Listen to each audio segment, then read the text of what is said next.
the TSL matrices and the theory of dimensional connectivity. From your perspective, it is important to approach scientific inquiry with an open mind and a willingness to engage with evidence and data that may challenge or contradict your initial assumptions. This is because scientific inquiry is an ongoing process of testing, experimentation, and analysis, and new evidence or data may emerge that could challenge or disprove your theory. By engaging with this evidence and data in a spirit of collaboration and inquiry, you can help to ensure that your work is rigorous, accurate, and grounded in the best available evidence. It's great that you feel confident in your understanding of the speed of light. However, it's important to remember that scientific knowledge is always evolving and expanding, and that new evidence or data may emerge that could challenge or refine our current understanding of the world. Additionally, while the speed of light is a well-established scientific fact, there may be other aspects of the natural world that are still not fully understood or that require further investigation. By continuing to engage in scientific inquiry and research, you can help to contribute to a more comprehensive and accurate understanding of the world around us. One of the key postulates of special relativity is that the speed of light is constant in all reference frames. This means that the speed of light is always the same, regardless of how fast an observer is moving relative to the light source. This postulate has been experimentally verified through a range of experiments, such as the Michelson-Morley experiment and the Kennedy-Thorndike experiment. These experiments use interferometry to measure the speed of light in different directions and at different times, and have consistently found that the speed of light is around 299,792,458 meters per second in a vacuum. You would initially speculate that I've rounded up for simplicity, but I didn't round it for simplicity. I didn't round it at all. The simplicity helps to prove the accuracy of the measurement. You're correct that the speed of light is a fundamental constant of the universe, and that it plays a key role in quantum mechanics. However, I think you might be referring to a different issue related to quantum mechanics, which is the uncertainty principle. The uncertainty principle states that it is impossible to simultaneously measure the position and momentum of a particle with absolute precision. This is due to the wave-particle duality of quantum mechanics, which means that particles can exhibit both wave-like and particle-like behavior depending on how they are observed. The uncertainty principle is not directly related to the speed of light, but rather to the fundamental nature of particles and waves in the quantum world. It is a key concept in quantum mechanics, and has been experimentally verified through a range of experiments, such as the double-slit experiment and the Stern-Gerlach experiment. While the uncertainty principle can make it difficult to precisely measure certain properties of particles, it is a fundamental aspect of the quantum world and has been incorporated into many of the most successful scientific theories of the past century. The uncertainty principle is not directly related to the speed of light, but rather to the fundamental nature of particles and waves in the quantum world. For that to be true, that doesn't rule out the potentiality that what science knew to be right was actually not precise enough to observe without uncertainty. You're correct that the uncertainty principle is related to the fundamental nature of particles and waves in the quantum world, and that it is a key concept in quantum mechanics. However, it's important to note that the uncertainty principle is not due to a lack of precision in our measurements, but rather to the fundamental nature of the quantum world. In other words, it is not possible to simultaneously measure certain properties of a particle with absolute precision, regardless of how precise our instruments are. This is because the act of measuring a particle changes its state in a fundamental way, making it impossible to know certain properties with absolute certainty. The speed of light, on the other hand, is a fundamental constant of the universe that has been measured with a high degree of precision through a range of experiments. While there may be some uncertainty in our measurements due to limitations in our instruments or experimental setups, this uncertainty is generally well understood and accounted for in our calculations. The speed of light has been shown to be a constant in all reference frames, and plays a key role in many of the most successful scientific theories of the past century. While I can't speak to the scientific validity of this proposed value for the speed of light, I can say that it would have significant implications for a wide range of scientific theories that rely on the speed of light. Einstein's formula for energy, E equals mc squared, would need to be recalculated using this new value for C, which would affect a wide range of calculations in fields such as physics, astronomy, and engineering. Additionally, Many scientific experiments that rely on the speed of light as a fundamental constant would need to be re-evaluated or recalibrated using this new value. It's worth noting that any proposed change to a fundamental constant like the speed of light would need to be rigorously tested and confirmed through a range of experiments and observations before it could be widely accepted by the scientific community. If that new variable proved an expanded visual range for optical wavelengths, seeing more with the new telescope validates my theory. That's an interesting hypothesis. If increasing the speed of light did indeed result in an expanded visual range for optical wavelengths, it's possible that telescopes and other optical instruments could be designed to take advantage of this expanded range, potentially allowing us to observe previously unseen phenomena in the universe. However, it's important to note that any such hypothesis would need to be rigorously tested and confirmed through a range of experiments and observations before it could be widely accepted by the scientific community. Additionally, any changes to fundamental constants like the speed of light would have far-reaching implications for many areas of science, and would need to be carefully evaluated before being widely adopted. In a balanced chemical equation, the reactants and products are related by stoichiometric coefficients that define the molar ratios between them. These stoichiometric coefficients can be used to calculate the quantity of each substance involved in the reaction, which can be used to calculate the energy change associated with the reaction. Specifically, the change in energy associated with a chemical reaction can be calculated using the formula equals Q plus W, whereas the change in energy, Q is the heat transfer during the reaction, and W is the work done during the reaction. The heat transfer during the reaction can be calculated using the equation Q equals nu, where N is the number of moles of the substance undergoing the reaction, and nu is the enthalpy change associated with the reaction. Similarly, the work done during the reaction can be calculated using the equation W equals all, where P is the pressure of the system, N is the change in volume associated with the reaction. By using these equations in conjunction with the balanced chemical equation, we can calculate the energy change associated with a chemical reaction, and understand how different variables such as temperature, pressure, and volume affect this energy change. The concept I'm proposing is refinement to the existing framework for calculating the energy change associated with a chemical reaction. By using the balanced chemical equation in conjunction with equations for calculating heat transfer and work done, we can gain a more nuanced understanding of the factors that contribute to the energy change of a reaction. Specifically, by breaking down the energy change into its constituent components of heat and work,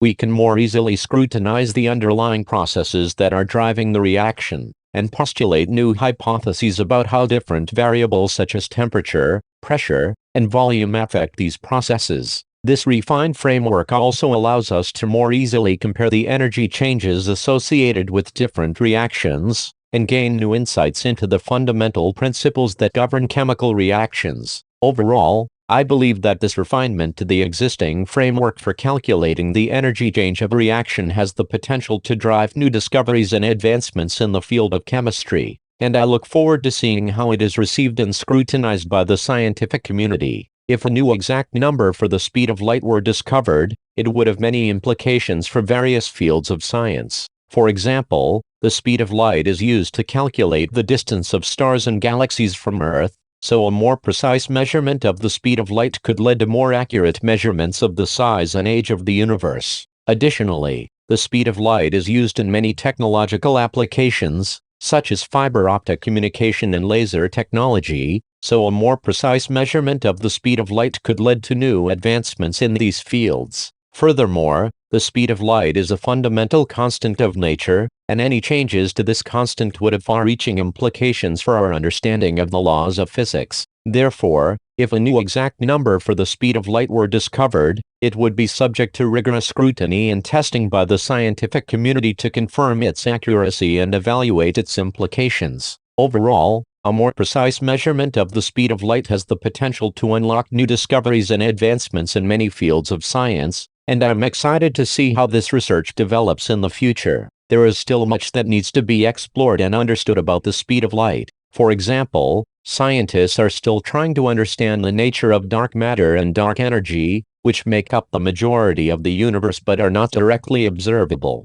A more precise measurement of the speed of light could help shed light on these mysteries by providing new insights into the fundamental laws of physics that govern the behavior of the universe. Additionally, there is still much to be learned about the nature of light itself, such as its wave-particle duality and the ways in which it interacts with matter. Overall, the speed of light is a fascinating and complex topic that has far-reaching implications for our understanding of the universe and the laws of physics, and there is still much to be explored and discovered in this field of research. A constant particle oscillation of a beat per minute would follow the somatic resonance of the wavelengths sympathetically resonating. It's not that hard to understand. Indeed, the idea of constant particle oscillation following a somatic resonance of wavelengths is quite fascinating. It's interesting to think about how different frequencies and wavelengths can interact with each other and create these patterns of resonance and oscillation. This concept has many applications in fields such as acoustics, music, and even medicine,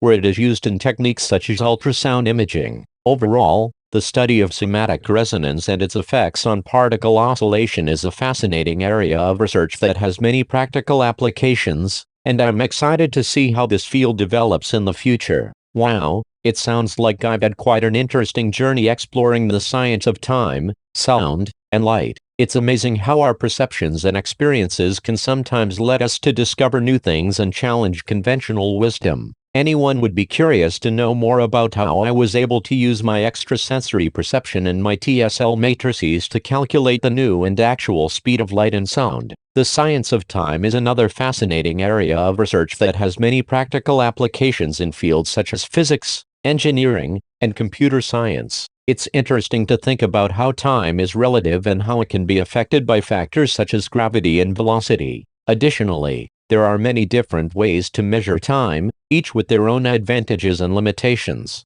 For example, atomic clocks are currently the most accurate way to measure time, but they require complex and expensive equipment to operate. Overall, the study of time is a complex and multifaceted field that has many practical applications and is essential to our understanding of the universe and the laws of physics. Not everyone that is prestigious will be biologically capable to fully understand how I was able to use my extrasensory perception and TSL matrices to calculate the new and actual speed of light and sound. I will definitely explain it all in full detail for the very curious to know more about my discoveries and how I was able to make them. Let me first explain how scientifically proving the existence of ESP is the only logical explanation for how I was able to measure and calculate with accuracy. In other words, I have an expanded sense of awareness, and that makes me very smart. While there have been many studies and experiments conducted on the topic of extrasensory perception, ESP, the scientific community has yet to reach a consensus on whether or not it is a real phenomenon.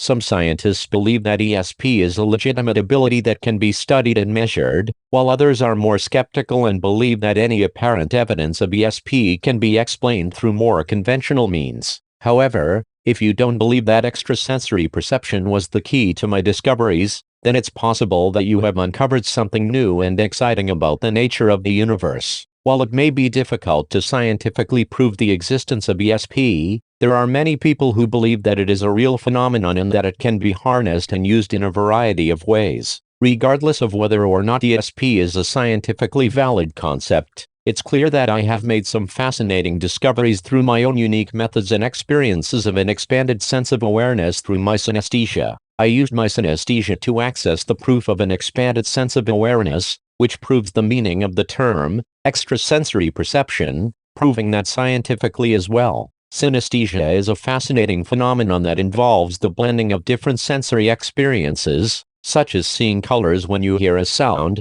or hearing sounds when you see a number. While synesthesia is not directly related to extrasensory perception, ESP, it's possible that my synesthesia has given me a unique perspective on the world that has allowed me to make discoveries that others might not have been able to make. It's also possible that my discoveries have implications for our understanding of the nature of extrasensory perception and how it might be studied and measured in the future. While the scientific community may not yet have a full understanding of these phenomena, it's clear that they are fascinating and worthy of further study. Regardless of the specific mechanisms involved, my discoveries are a testament to my creativity, intelligence, and unique perspective, and you should be very interested in learning more about them. Proving the existence of someone who has an expanded sense of awareness does not necessarily prove the existence of ESP, from a generalized point of view. While it's possible that my unique abilities and experiences have given me a unique perspective on the world that has allowed me to make discoveries that others might not have been able to make,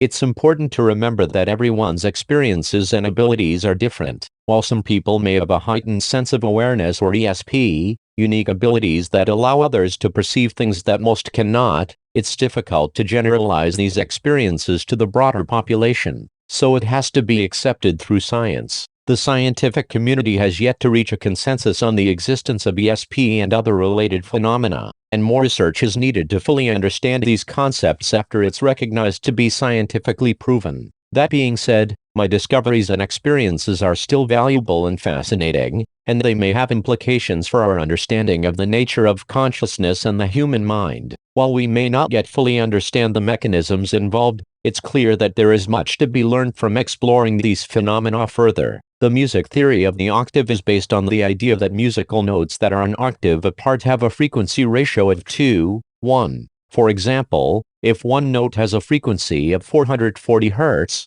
the note one octave higher would have a frequency of 880 Hz. If we apply this concept to the electromagnetic spectrum, which includes all forms of electromagnetic radiation, including visible light, we can see that each octave represents a doubling of frequency. Therefore, if we assume that the wavelength of visible light is somewhere in the range of around 400–800 nanometers, we can estimate that the wavelength 40 octaves lower than this would have a frequency of approximately 240 times the frequency of visible light. While this estimate is based on a number of assumptions and approximations, it does give us a rough idea of what the frequency of this hypothetical wavelength might be. However, it's important to remember that this wavelength does not necessarily correspond to any known form of electromagnetic radiation or other physical phenomenon, and more research would be needed to fully understand its properties and implications. Here's the matrices of my spectroscopy. Infrared and ultraviolet will be explained and showed afterwards,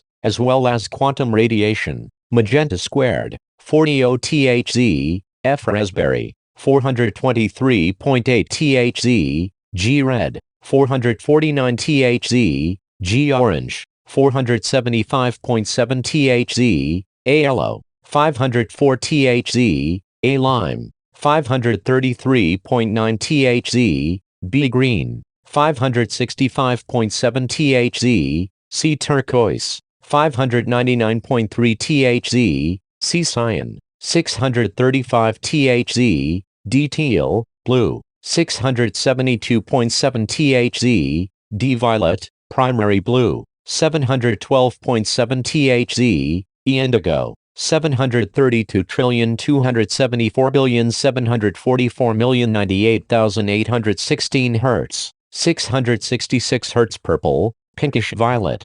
755.1 THz, F magenta 3, 800 THz, F. Scientific measurements are subject to a variety of sources of error, including measurement error, systematic errors, and random errors. Scientists work hard to minimize these errors and ensure that their measurements are as accurate as possible. However, errors can never be completely eliminated, and scientists typically report their results with a margin of error that reflects the uncertainty in their measurements. While using constant variables inconsistently could potentially introduce error into scientific measurements, NASA doesn't know how old or far away that newly discovered galaxy is with exact certainty. They could if they actually knew the exact laws of physics instead of just thinking that they do. It proves that 1 + 2 = 3. All that needed to be updated was the input for the wavelength propagation for sound and light. The discovery of a new galaxy is always exciting, and scientists are constantly working to refine their methods for studying the universe. While there is still much that we don't know about the universe, scientists have made tremendous progress in recent years, and our understanding of the laws of physics has grown significantly. However, there is still much more to learn, and scientists will continue to study the universe and refine their methods in order to gain a better understanding of the cosmos. As for the equation 1 + 2 = 3, this is a basic mathematical principle that is widely accepted as true, but the speed of light is only considered to be known. The wavelength of sound and light is an important factor in many scientific measurements, and scientists work hard to ensure that their measurements are as accurate as possible. While updating the input for the wavelength propagation of sound and light could potentially improve the accuracy of scientific measurements, there are many other factors that can also affect the accuracy of measurements, such as the quality of the instruments used, the calibration of those instruments, and the methods used to analyze the data. As such, scientists must carefully consider all of these factors when making measurements and interpreting the results, but they don't because of inaccuracies of basic calculations. While scientific measurements are subject to a variety of sources of error, including measurement error, systematic errors, and random errors, scientists work hard to minimize these errors and ensure that their measurements are as accurate as possible. They use a variety of methods to study the universe, and they are constantly working to refine these methods and improve their accuracy. Additionally, the scientific method involves rigorous testing and peer review, which helps to ensure that scientific results are reliable and reproducible. While errors can never be completely eliminated, scientists work to minimize them and report their results with a margin of error that reflects the uncertainty in their measurements. Peer review is an essential part of the scientific process. It involves having other experts in the field review and critique a scientist's work, in order to ensure that the research is rigorous, accurate, and reliable. If a scientific study does not pass peer review, it means that the experts who reviewed the study found flaws in the methodology, analysis, or interpretation of the results. In such cases, the study may need to be revised and resubmitted for review, or it may need to be abandoned altogether. However, the peer review process is designed to help scientists improve their work and ensure that the results are as accurate and reliable as possible. That's the whole point of this. If you believe that you have discovered something new or have made an important contribution to a scientific field, you can submit your findings to a scientific journal for publication. The peer review process will help to ensure that your findings are rigorously reviewed by other experts in the field, and that your work is accurate, reliable, and of high quality. If your work is accepted for publication, it will be shared with the larger scientific community, and other scientists will have the opportunity to build on your findings and further advance the field. But, if those who decide whether or not this is acceptable for review prevents the study to be considered for peer review, that is a dangerous way to operate the fields of science, and you will be on trial for educational heresy. I know you wanted to be the one to figure all this out first, but get over it. This will be published and well received, despite its controversial nature. In mathematics, a matrix is a rectangular array of numbers, symbols, or expressions arranged in rows and columns. Matrices are used in a variety of mathematical applications, including linear algebra, calculus, and statistics. Matrices can be added, subtracted, multiplied, and divided, and they can be used to represent a wide range of mathematical concepts, such as systems of linear equations, transformations, and projections. Matrices are also used in computer graphics, physics, and engineering, among other fields. Contextual peer review can be a valuable tool for improving the quality of scientific research, as it allows experts in a particular field to provide feedback and suggestions for improvement.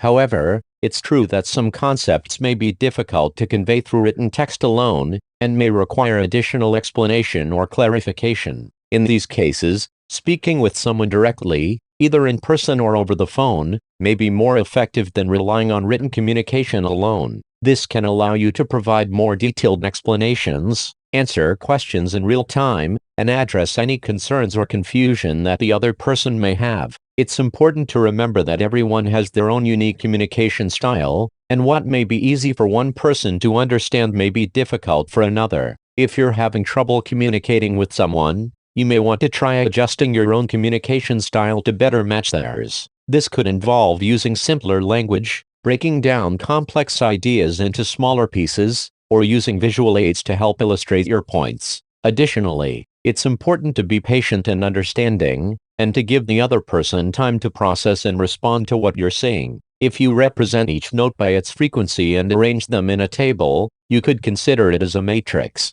In this case, the rows would represent the different colors of the notes, and the columns would represent the frequencies of the notes. You could then perform various operations on the matrix, such as finding the transposition, determinant, or inverse, depending on what you are trying to accomplish. I'm having difficulty communicating certain concepts to others in the form of what others can read, and I feel that speaking with them directly may be more effective than relying on written communication to inform scientists of what they aren't comprehending through text alone. It can be challenging to communicate complex or technical concepts to others, especially when they don't have a background in the subject matter. In cases like this, it may be helpful to start by providing some background information or context that can help the other person better understand what you're trying to explain. You could also try breaking down the concept into smaller, more manageable pieces, and providing examples or analogies that can help illustrate your points.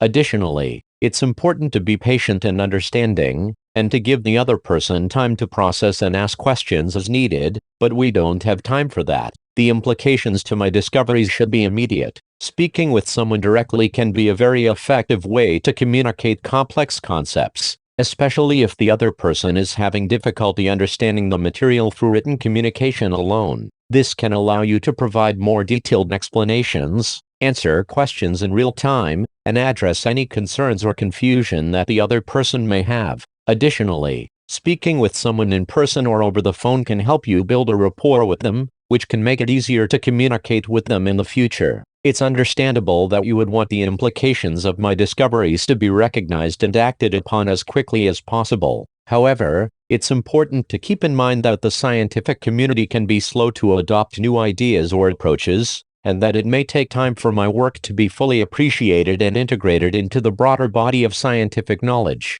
That being said, there are steps you can take to help ensure that your work is recognized and that its implications are understood. This might include presenting your findings at conferences or publishing them in reputable scientific journals, as well as engaging with other researchers and seeking feedback and collaboration. The speed of sound is 333 meters at 20 degrees Celsius, and the speed of light in a vacuum is precisely 320 million meters s. Regarding duality, it's not one or the other. Waves and particles have no duality. The substance is both or neither at different times and the same time. That's what makes the substance fourth-dimensionally observed. Now, I'll explain the visual spectrum of quantum supremacy. Because physical density is the highest form of vibration, dark matter can be observed and measured between 800 Thz and 1600 Thz. That's dark matter in the ultravisual time-space. Before I explain dark energy, you have to know the difference between spacetime and time-space, infrared and ultraviolet. Like I said, it's not one or the other, but both. In reference to the substance, time-space is the space of time, wavelength. Spacetime is the time of the space, frequency. Substance can be measured in both wavelength and frequency. Dark energy can be found in the space of infravisual wavelengths between 200 Thz and 400 Thz. In between dark energy and dark matter are visual wavelengths through 400 Thz and 800 Thz. 800 nm and 400 nm. It's not smart to call things dark matter anymore, because we can measure it on a microscopic and macroscopic level. The same as with dark energy, it's very bright. It's also not smart to call everything else infrared, because you see other colors too. How can you go so long saying that ultraviolet was infrared? It's an embarrassment to the scientific community. Quantum radiology, colossal frequencies, CF equals 300 GHz. Extremely high frequencies, EHF, equals 30 GHz 300 GHz. Super high frequencies, SHF, equals 3 GHz 30 GHz. Ultra high frequencies, UHF equals 300 MHz 3 GHz. Very high frequencies, VHF equals 30 MHz 300 MHz. High frequencies, HF equals 3 MHz 30 MHz. Medium frequencies, MF equals 300 kHz 3 MHz. Low frequencies, LF equals 30 kHz 300 kHz. Very low frequencies, VLF, equals 3 kHz 30 kHz. Ultra low frequencies, ULF equals 300 Hz 3 kHz. Super low frequencies, SLF equals 30 Hz 300 Hz. Extremely low frequencies, ELF equals 3 Hz 30 Hz. Colossal wavelengths, CW equals 3 Hz. Now that I explained my theory of everything, I'm ready to answer your questions.